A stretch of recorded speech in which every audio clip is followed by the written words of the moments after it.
વિરમગામ નગરપાલિકા સામે બીજેપીના સદસ્યોએ જાણે મોરચો માંડ્યો હોય તેવું લાગી રહ્યું છે। જે પ્રકારની વિગતો પ્રાપ્ત થઈ રહી છે, ઉમેશ વ્યાસે ભૂગર્ભ ગટરની કામગીરીને લઈને રોષ ઠાલવ્યો છે। કોન્ટ્રાક્ટરની નબળી કામગીરીને લઈને આંદોલનની ચીમકી ઉચ્ચારવામાં આવી છે। ઉમેશ વ્યાસે કોન્ટ્રાક્ટરના બિલોનું ચૂકવણું ન કરવા રજૂઆત કરી છે। સમગ્ર કોન્ટ્રાક્ટને રદ કરીને બ્લેકલિસ્ટ કરવામાં આવે તેવી પણ રજૂઆત કરવામાં આવી છે। ધારાસભ્ય હાર્દિક પટેલને પત્ર લખીને કાર્યવાહીની માંગ કરવામાં આવી છે અને સાથે જ 7 દિવસમાં પગલાં નહીં ભરાય તો આંદોલનની ચીમકી પણ ઉચ્ચારવામાં આવી છે।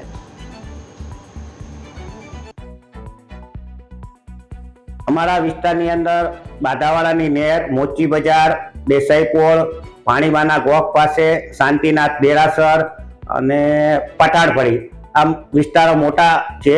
એ વિસ્તારોની અંદર અવારનવાર છેલ્લા 4 મહિનાથી કમ્પ્લેનો કરવા છતાં અમારા સદસ્યો દ્વારા સાંભળવામાં ના આવતું હોય તો સામાન્ય પ્રજાનું શું સાંભળે। માટે જનપ્રતિનિધિ તરીકે આજે અમારે જન સમર્થન લઈ અને નગરપાલિકાના ચીફ ઓફિસરને લેખિતની અંદર ગાંધી ચિંધ્યા માર્ગે આંદોલન કરવા માટેનું અમે જણાવ્યું છે।